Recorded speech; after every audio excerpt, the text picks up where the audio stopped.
Get to Mentioned write that to it. you all wrote a book, and I'm assuming you meant Socialist Reconstruction, um, which I find very helpful. And I'm wondering if you could just say a word or two about how, because you, as you mentioned, the book lays out what socialism in real life could look like, and how we would move from this reality into something else in a way that doesn't come across as utopian, fantasy or fanciful. Could you say a couple of things? Maybe I don't know. Pick. I don't know if you say a couple of things about what that book is arguing as to how the PSL would want to usher in socialism, or in other words, what does socialism look like in real life as you all are arguing for it? Yes. Well, first and foremost, I highly encourage everyone to pick up a copy, read it for themselves. It really is, like you say, a resource. I find that, whenever I'm meeting people that want to begin their study of socialism, and start to ask the questions, well, what would our legal system look like under socialism? What about policing in prisons? What about addressing the climate crisis? Like all of that is covered in this book. So it really is. Thank you. Very. I know. I also keep that thing on me. So Yeah. it's very comprehensive in that way. And so, um, but it starts by an analysis of capitalism, talking about like the sort of deepening inequality, cascading crises, the endless wars, the climate catastrophe, right? The conditions that we have been living under. It talks about popular movements and struggles in the United States, and then it goes on to talk about the necessity of revolution, and how a socialist revolution could begin to address these many issues that we're facing, and actually build a true economy for the people, a true democracy for the people. And so it talks about everything from how these institutions that exist under capitalism that directly stand in the way of democracy, that exist as tools of repression against workers, like the Supreme Court, like the CIA, need to be abolished. They talk about how corporations and all industries and enterprises can be nationalized and put under the control of the people, where we can have a true participatory democracy of all workers in the workplaces, in their industries, through mass organizations that will work directly with what this workers government that we would build together, what it means to change legislation and to like decarbonize our economy and actually use technology to modernize our society, to improve the quality of life for people, and to actually move us away from the fossil fuel industry that's causing profound harm to the environment, and then also talking about actually ending imperialist wars, and building international solidarity and cooperation with all the nations across the world, and what it means to actually like sustain that, right? And so it really is like transforming every part of society and life as we know it. It also talks about how will we address the needs of indigenous people, Black people, what would it actually look like to carry out reparations, care for the elderly, what would it look like to actually have free nationalized healthcare in this country, and really like completely changing all of these, doing away with the institutions And it's of not capital. just saying this. I just want No, to add, if I can, sorry to interrupt. It's not just saying you like lay out like we're going to get rid of this department in the government and replace it with this. It will now do that. It's very clear. So I just wanted to add that little bit of emphasis here. So as you heard Gabby saying, and as we were talking about, again, I don't know how we get to this point, but I admit that I enjoy considering what is said in the pages of Socialist Reconstruction, and how, without going too far into fantasy, how we would sort of be in the world we're in now but move to something more realistic and better. And how, obviously, as they point out in the chapter, how capitalism, the contradiction is that it has created all of the conditions necessary for socialism. But on this chapter, they focus on ending the stranglehold of debt and finance capital, uh, beginning with a discussion of the need for low wage and dependent workers, and how financial institutions treat debt as a commodity, going back to what Marx said is the original sin of capitalism, the reduction of everything to a commodity. So something that can be bought and sold. In 2008, they talk about the financial crisis that occurred there and the role the banks played in that, and then, of course, the bailout that they received, unlike the rest of us. All over the world, and then the function of debt, that is, all over the world, debt is used to extort political and economic concessions from susceptible countries. In recent years, we've seen German banks pressure the European Union to force Greece to undertake massive crippling austerity measures, which is usually how it's done all throughout, not only obviously Europe, but throughout the continent of Africa, Latin America. Uh, I'm sure some of you have read that series from John Perkins, The Economic Hitman, and uh, other books like it that talk about what happens when the austerity measures don't work in bringing a government to its knees. Then, but initially they start with the economic hitmen and then go from there. Anthropologist David Graeber writes the whole financial sector is a scam of sorts. The overwhelming bulk of its profits come from colluding with governments to create and then trade and manipulate various forms of debt. Debt is, under capitalism, is a weapon where risk is socialized and only rewards are privatized. And as they say here, this chapter 4, outlines a socialist approach to abolishing debt and ending the despotism of finance capital.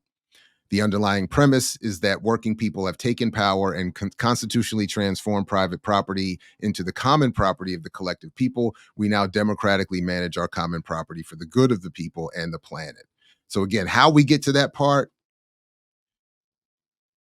is going to be a struggle. But once there, it looks pretty cool. Uh, and I do like how they point out, by the way, that property is a legal designation and that all of this is ultimately subordinated to what public policy there is, that it's policy that determines the legality and the structure of society. So it's not as though it can't be changed. That is policy. And as they talk about here, the two basic steps comprise our approach to ending despotism of finance capital: abolition and reconstruction. In the first step, we abolish most current debts and the institutions that create, sell, and profit from debt. In the second step, we reconstruct the credit system to fund and support social priorities at local, regional, national, and international levels. So, in this sense, the slave owning James Madison was right when writing in Federalist Paper number 10 that the society is made up of those two factions, and that if true democracy were allotted, then the first thing people would do would be abolish debt and redistribute land. He was right, because that's exactly what the first step is here under the socialist revolution. We should be clear: abolishing debt and eliminating private property and finance capital means eliminating markets in stocks and bonds and financial commodities.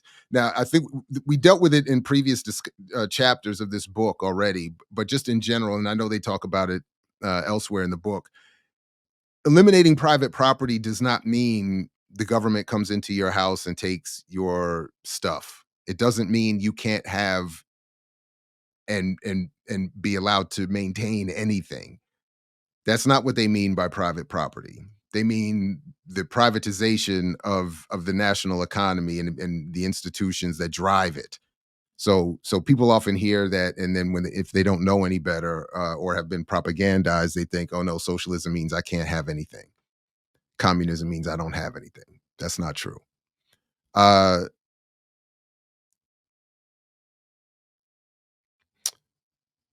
The Marxist economist, the Marxist economic analyst Doug Henwood explains that the one thing that financial markets do well is concentrate wealth.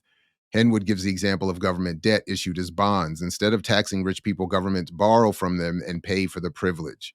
So after the revolution, after the working classes come to power, we won't try to restore the capitalist financial system and prop up the banks and markets that serve the rich. In fact, since under socialism, all major industries are collectivized, state owned, speculative capitalist markets are unnecessary, especially once we recognize that under capitalism, their principal purpose is creating wealth for the ruling class. So, in a sense, that's what they meant by ending private property. Major industries are collectivized, state owned, so that, and then all of these, and I wonder if this will come up with Claudia, but all of these machinations and mechanisms within capitalism as a structure are made moot, redundant, and then we can move on.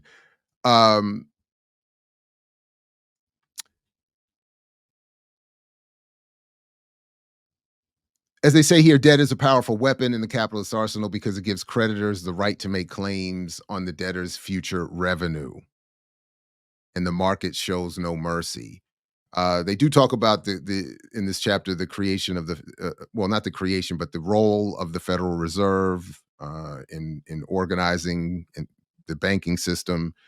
Uh, I'll leave that for you all to investigate on your own. What I think is important here is this focus on the role and function of debt and its impact on individuals, municipalities, societies, and the world.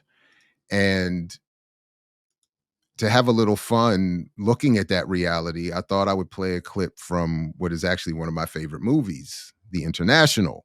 And I love this clip so much that it was even featured on a number of those classic free mix radio mixtapes, the original emancipatory mixtape radio show.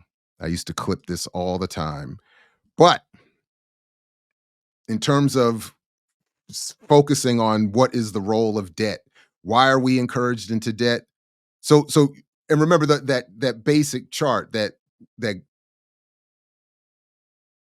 shows that real wages of working people from 1970 to now have stayed the same, yet the production and wealth produced by that production has gone immeasurably ever upwards and accumulated by a handful.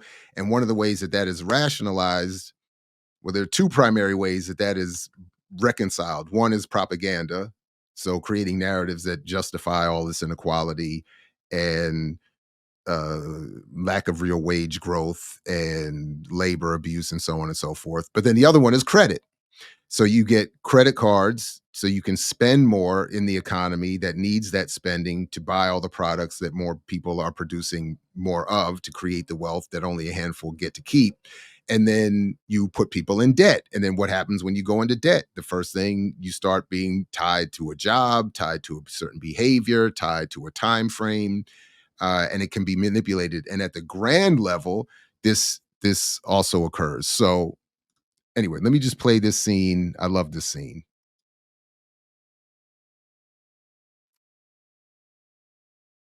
I love that scene. It's a great movie. Uh,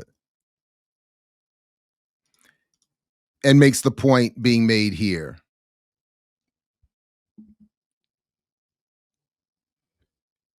It gives creditors the right to make claims on debtors' future revenue, which, as they were talking about back here,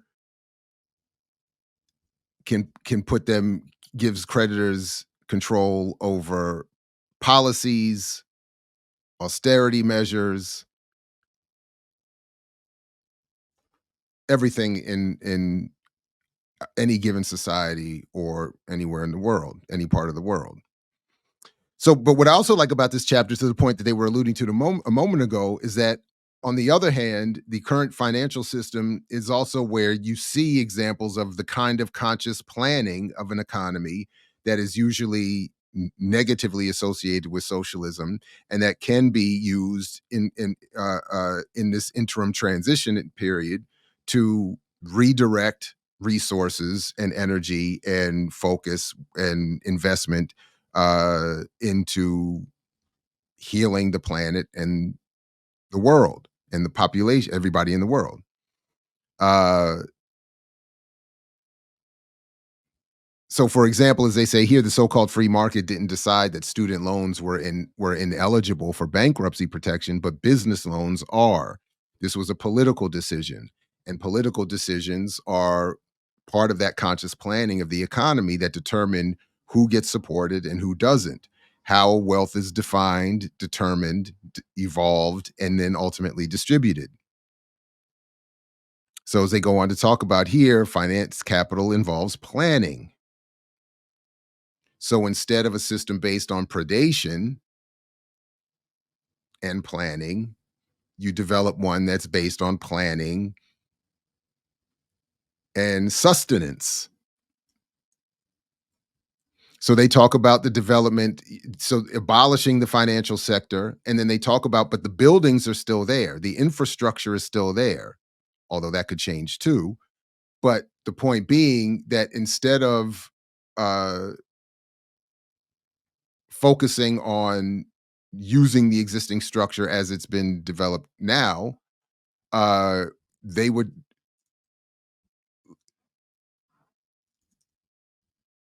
oh, did I miss it? They would develop other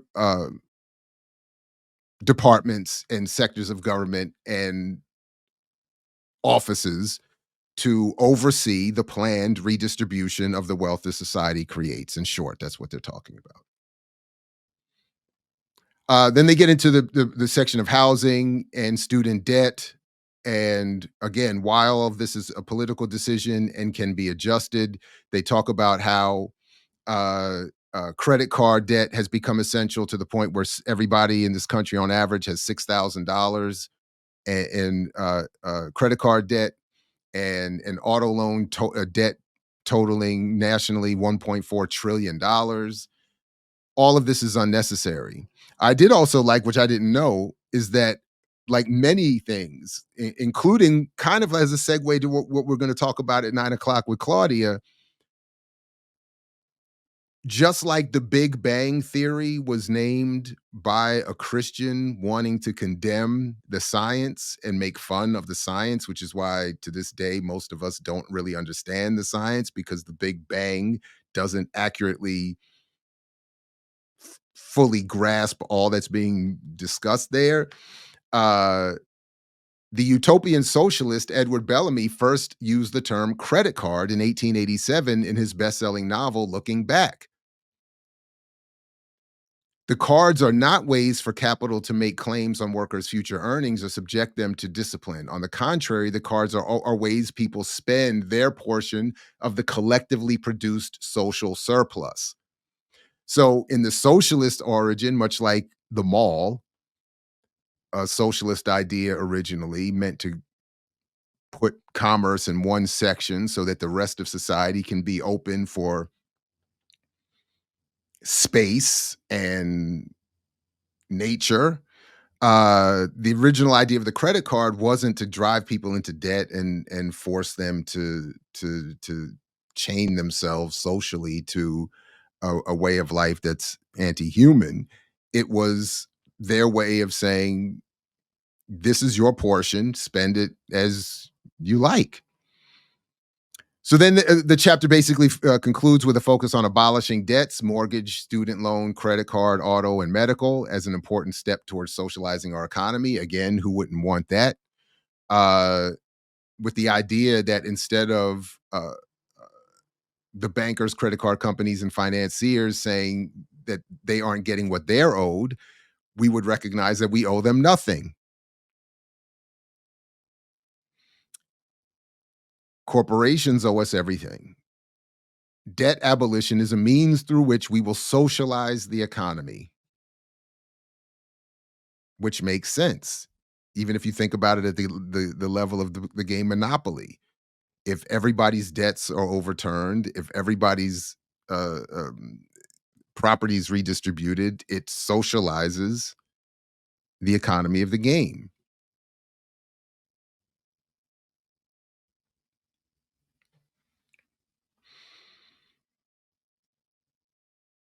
So, in fact, they do talk a little bit in this chapter about these fears around if how would housing work?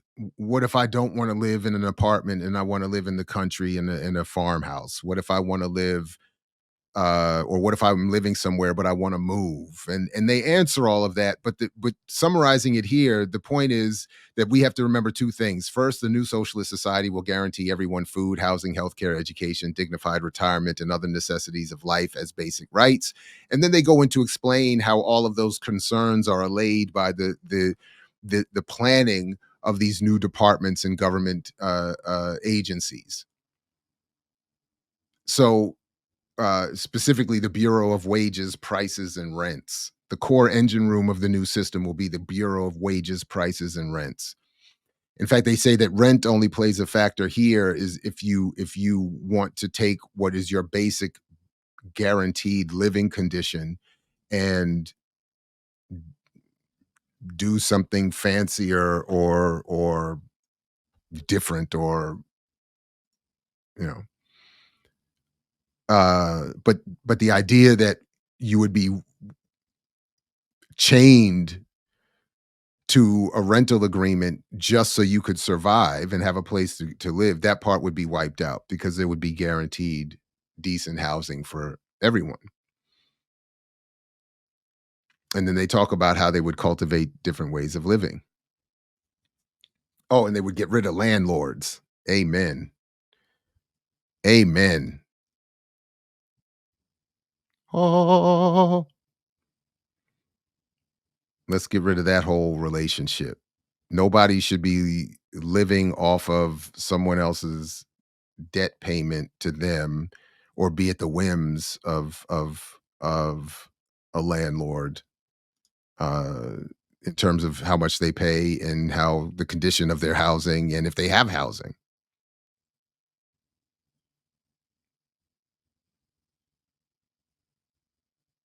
Socialist planning will let us reconfigure our approach to work. Jobs important to the capitalist economy and financial services, health insurance, and advertising will no longer be necessary. This frees up between 6 and 7 million people for more meaningful and productive work rebuilding our material infrastructure. I know folks wouldn't want to, not everybody would be happy at that with that at first, but that sounds I mean, that sounds pretty dope. Stop propagandizing me and fix the street. Put some I don't know, do something. Renewable energy. I don't know.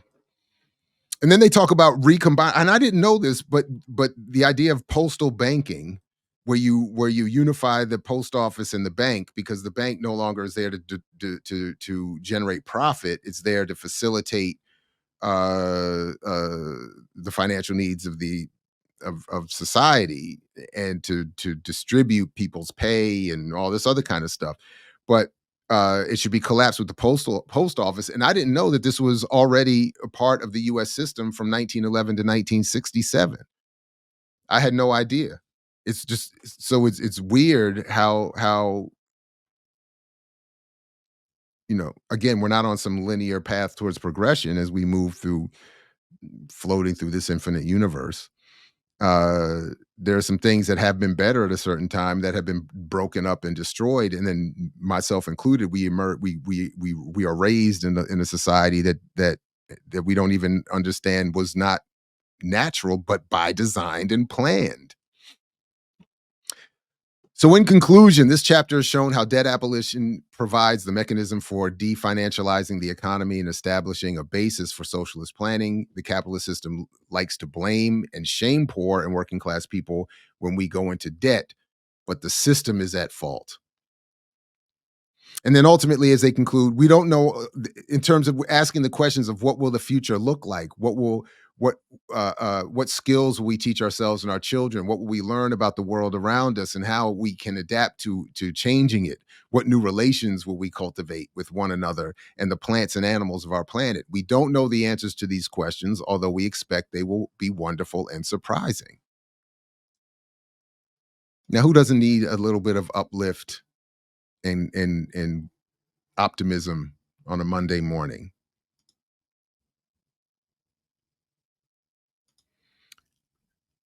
But Jab, what about the black landlords and their entrepreneurship? Entrepreneurship. This is stopping them from coming up and exploiting us. Airbnb too. I hear you. So years ago, oh man, I just saw the picture come up on that rotating digital thing. When I about almost 10 years ago now, when I briefly worked with the Real News Network, I had arranged to go up and interview Greg Tate. And we spent the day, uh, me and Bashi and our little film crew, we spent the day going around Brooklyn and uh, taping, and we taped this great interview, and then something happened. I don't know. The film crew, they all said the audio and video was lost. So to this day, all I have is the picture and this memory. But while we were there in Brooklyn, and this was weird. It's never, I don't know if it's ever happened. We're walking down the street, and I hear somebody yelling out, "I mix what I like. I mix what I like." And I turn around, his brother's calling to me. And we start chopping it up, and he's explaining, long story short, that he is property owner in Brooklyn. And we're talking about gentrification and this, that, and the third. And then he points to the block we're on where he owned this property, and there were a number of white folks coming in and out. And he basically said he felt forced by the market to rent to them because now they were the only ones who could afford the new market rate for renting property in this new Brooklyn. So he went through this whole black radical thing and talked about being a homeowner, and this was going to help black people. And he was, but he's the only people he could rent to are these rich white kids that are moving into Brooklyn. So I've always thought of that as not a perfect analogy per se, or metaphor per se, but it is a really good metaphor for the claims. I know that's not what DC Joe Black was saying for real, but the metaphor for the claim that black business and entrepreneurialism is a solution for the collective. He can't even rent to black people, or he feels he can't, because the whole point is to make more money. Not You're not doing this to help the community. So that's the trick bag of black capitalism. The claim is that it's being done for the community and for the collective, but of course it cannot be. It just simply by definition can't be. So that's why I think we would benefit from, and again, my whole thing is with the socialist argument is I at least like that we're talking about outcomes and not opportunity. This myth about opportunity is really sickening. We need to be focused on the outcomes, and the outcomes are currently $20 trillion in gross domestic product, which, by the way, is not is not the equivalent of wealth and income.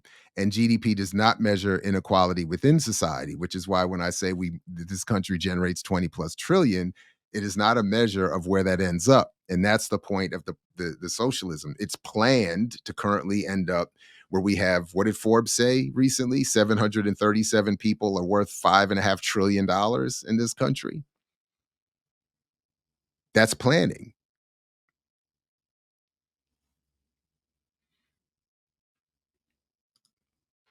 So that's right. Rest in peace, Tito Jackson. I did just see that before the show started. Yeah. Yeah. So no, black capitalism will not save us. And it's as talked about recently, it's a fraud. It's a fraud. Malvo no longer reads, beloved. She might not, at least not in this topic area. Um, but I do thank her for that book suggestion. on the $30 billion Negro that she said proved my buying power argument wrong because it did exactly the opposite.